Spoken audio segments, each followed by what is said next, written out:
The ribs are elongated, curved, flat bones, and they form the thoracic cage. They are arranged in 12 pairs. The classification of the ribs. You have two types of classification. One is you call it true and false. True and false ribs. True ribs are upper 7 ribs. Upper 7 ribs, and the false ribs are lower 5 ribs. Why they are called true ribs? They are articulating with the vertebra as well as the sternum. So they are also called as vertebrosternal ribs. Vertebrosternal ribs. And the false ribs, they are only having attachment to the vertebra from 8th to 10th vertebra. They are false rib.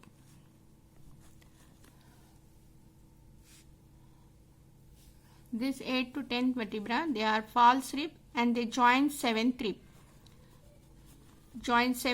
And that's why they are called vertebrochondral rib. Vertebrochondral ribs. Then we have got the last two pairs, 11th and 12th. They are called the floating ribs. Floating ribs, 11th and 12th. And or vertebral, only vertebral. They are attached only to the vertebra, so they are called vertebral ribs. So we have got two types of classification. One is true, false, and vertebral ribs. True ribs are up to 7 ribs. Then last 5 ribs are called false ribs. Out of that, 8, 9, 10 they join 7th rib. They are called vertebrochondral ribs, and 11th and 12th they are called floating ribs. So in the ribs also we have got true and false, typical and atypical ribs. Typical ribs are from 3rd to 9th, and atypical ribs are 1st, 2nd, 10, 11, 12.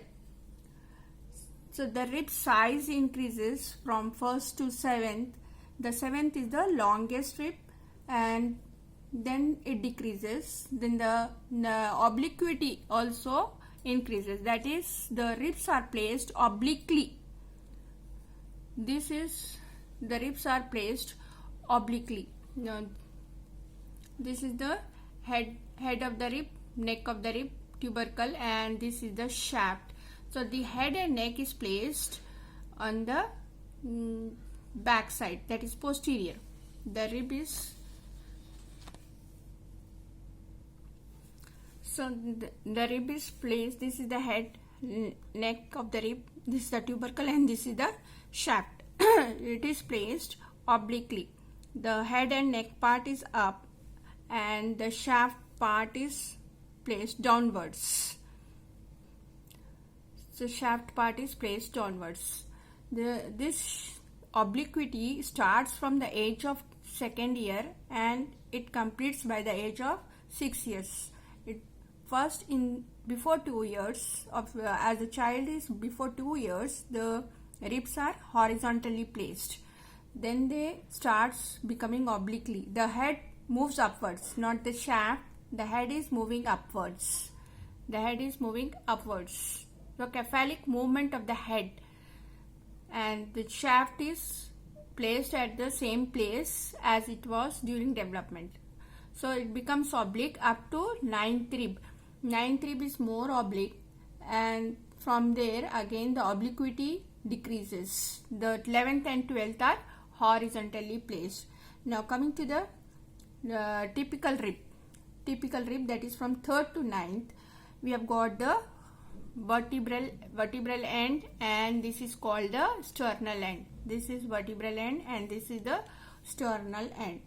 So sternal end is lower than the vertebral end. Vertebral end is higher up. The level is higher up, and the sternal end, the level is down. So vertebral end is having a facet which gives attachment to a cartilage. The cartilage is also the shape of the rib, and it is attached to the sternum. And the vertebral end includes head, neck, and the tubercle. Head is having two facets.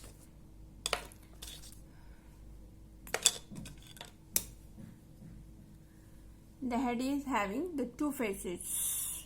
You can see there's two facets separated by a ridge. In between you have the ridge.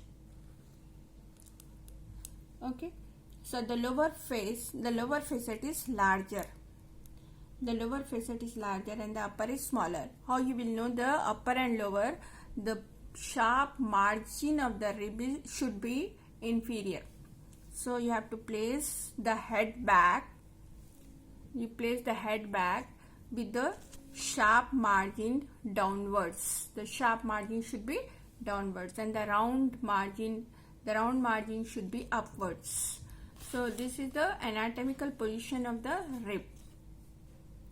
Anatomical position of the rib. The head is articulating with the vertebra and the shaft in front is articulating with the sternum.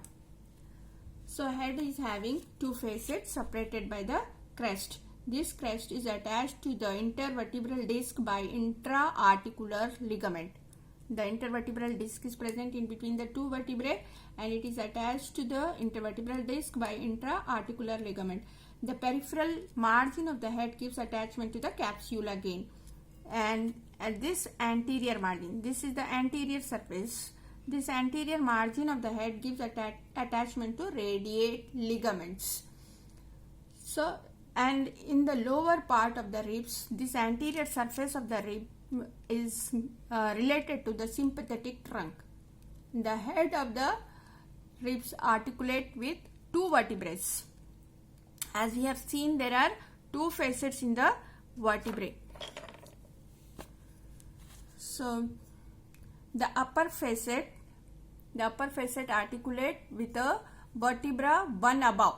If this is third rib, it will articulate with the second vertebra. And the lower facet articulates with the corresponding vertebra. The lower facet will articulate with the corresponding vertebra.